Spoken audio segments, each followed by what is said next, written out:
Hey, it's James, Father's Rights and Resources, hashtag HowiGotCustody. I've talked about this point in different videos, but I think I need to have a video all by itself about it. This is an argument that's kind of basic common sense, but I've never heard anybody bring it up or say it in court. If somebody's going to move away, like in Washington, we have a relocation law. I just found out another state that has a relocation law has the same presumption that the relocation, you have to basically overprove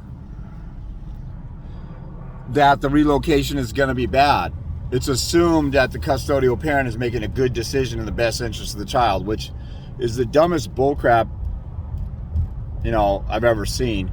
There was actually a guy who's a father's rights guy that I know of that helped pass the relocation law in Washington, and now he regrets it because it just helps people move. Like in Washington, when the relocation law came out, the first case law I ever saw on it, a dad worked at Microsoft and the mom moved from Seattle to Louisiana because she was homesick. So instead of catering to the child's need for both parents, the court worried about the feelings of a homesick mom. She wanted to get back. She wanted to maintain the umbilical cord with her own mommy,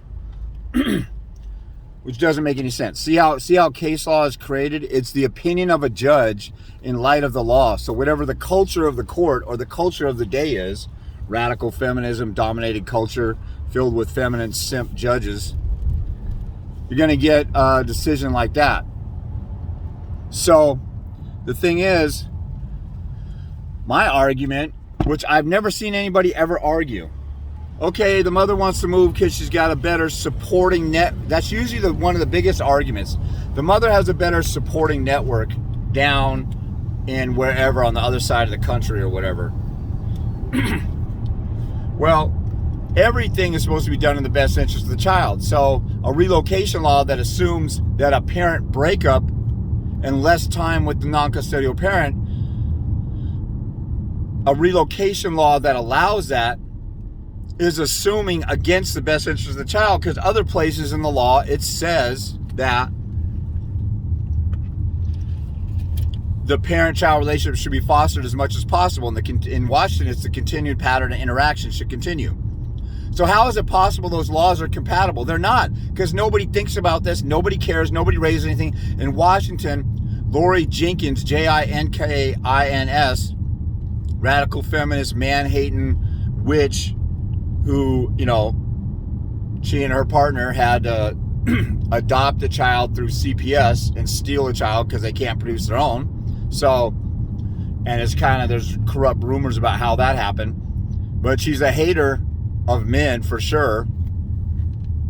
Maybe because if they join with a woman like she does, she has an inferiority complex. Like, that's just a fact of nature and science. So if anybody thinks I'm saying homophobic stuff because I'm saying, two women can't create a child and two men can't, that's scientific. So there's nothing homophobic about that. You're just inferior.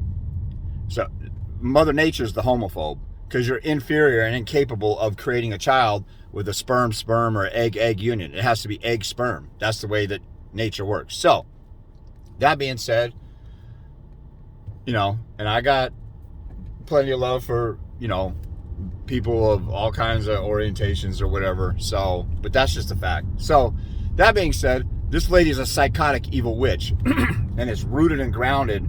I know plenty of gay people who don't make their sexual preference political.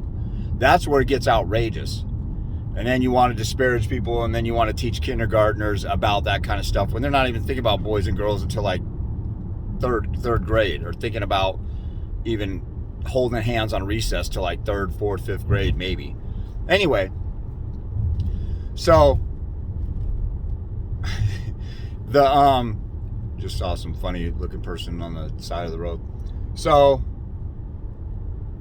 the point is, if you're gonna move because you need a support group, number one, you just admitted you're incapable as a single parent to be able to handle the child. You just admitted, I have inferior parenting skills. I need other people to help me. If I'm a dad, I'm jumping all over that. Why I need a support group?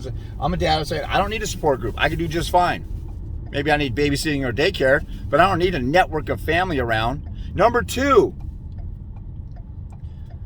it's about the kid's need, not about the mother placating to her feelings and what's comfortable and what's easy and what's all this extra around her. Number 3, the father is the network. Where in the law does it say the maternal grandmother and grandfather, the cousins, aunts, uncles, and extended family is more important than the biological immediate family? Where? There should be a presumption that it's harmful to the child to be separated from a parent that they have an attachment to, and the law says that they need. And every psychological study or piece of data or every psychologist would say you need both parents. And I would make the argument, my 50-50 argument, that's on my YouTube channel, my most popular video. When the family's intact, you still need quality time with the parents, even though they're in the house. They could be there or not be there. When the family's broken, the kids are traumatized. How do you fix that and alleviate the trauma as much as possible? You have a wound or a cut or a scar. You have to bandage that up. You have to repair that up. You don't separate the wound and pull it apart more. So you have a wound with a broken family. Kids are traumatized. They want their parents to be together. They want the family to be intact. How do you fix that? Oh, you separate them even more. You make one parent the every other weekend parent. You make the other parent move across the country and further intensify the damage. That's asinine. On top of all that, normal human beings, there's this person called Any Reasonable Person. I think I did a video just on that. Any reasonable person. If you can't think of an example of this and that, throw out any reasonable person. That's what lawyers say all the time. There's this imaginary person called any reasonable person who always does the reasonable thing. Any reasonable person knows when you have a child, your life is half over. You don't get to do every little thing you get to do. You don't get the convenience and the help and not everybody in the family is going to even be there for you. That's your kid. It's your responsibility. You don't need to pawn it off on somebody. I would be arguing this person wants to pawn the child off to other people in their network. Why am I not the number one considered network? She chose to have a child with me. So now she has to decide to live a life of sacrifice for the sake of the child. That's what any reasonable person would do. That's what any normal human being would do. That's what any person would do that cares about the child. Now my life is partially over. My life revolves around the child. Oh yeah, I need everything else to revolve around my life right now. I have a new boyfriend across town or across state. I have a new boyfriend across the country. I have a support network. I miss my mommy. I'm homesick.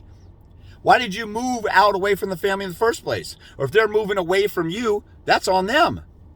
Why is that the child's problem? This is about the child. The child needs both parents. You want to move. Why? Because my job, my family, my convenience, my comfort, me. That's a narcissist.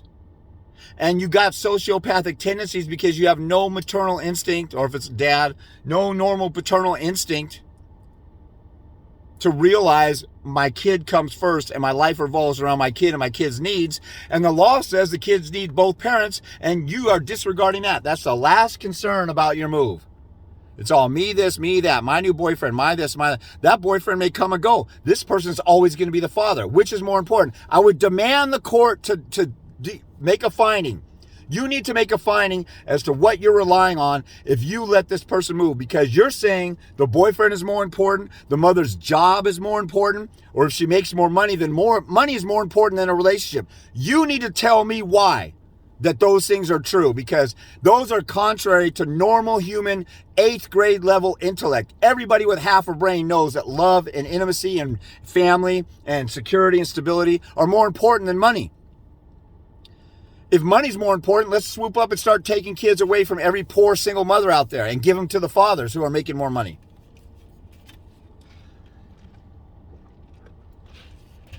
If the job is more important, or the career, or the mother's advancement is more important, how come the law says the best interest of the child? How come it doesn't say the best interest of the mother's career or the best interest of the extended family? The extended family has no rights. This person is saying, I need to move so the child is around the extended family and deprive the child of the constitutional rights of the parent and the child's rights to have their best interests of the immediate family relationship. This is common sense. And you guys all know this, or we talk about it, but everybody talks off the record about it. Like, you have a lawyer go in there and it's you. You don't make sure your lawyer goes in there and argues what I'm saying. But when I talk to somebody about relocation, they're like, oh, she's just moving there for her boyfriend. She's selfish, isn't that? Did you say that in paperwork? No. See, why does everybody have a great argument off the record? It only counts in the game.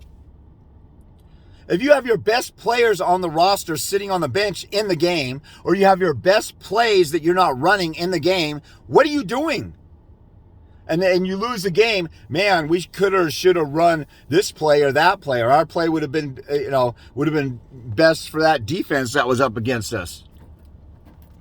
Why didn't you run it? What good is it to talk about it afterward or off the record? Guys love and attorneys do too, love talking off the record about how the system sucks, how the system is biased, how there's a presumption that the father's not important, how the mother's a narcissist because she wants to move for her selfish reason stuff. Put all the stuff together that I'm talking about and put it on paper before the court hearing. That's another mistake people make. You don't put your argument on paper. The judge is reading the paperwork ahead of time. The judge reads the mother's wonderful paperwork. They're already biased toward the mother. You don't even put it on paper, and you're hoping your attorney will squeeze in everything. That's stupid. Get all the argument in there. And if one parent, their life revolves around themselves, that's an unfit parent. You're not capable of being a normal human being in life. In the animal kingdom, animals are unselfish. They risk their lives for their kids to protect their kids. They look out for their kids left and right. I just saw a thing where there's this guy who's on Instagram, Tony Baker, a comedian. He's pretty funny. He does all these clips, these spoof clips. A lot of times it's animal stuff, and he'll do a voiceover. And there's a gorilla crossing a street in Africa or somewhere, and there's trucks coming, and they stop, and then the patriarch, big male figure gorilla is stopping like a crossing guard and letting all the gorillas, baby gorillas and the mama gorillas go by, and then he walks off, and he makes a funny spoof about it. But even in the animal world, they're looking out for the others. But this woman can't do what they do in the animal kingdom and look out for the child first.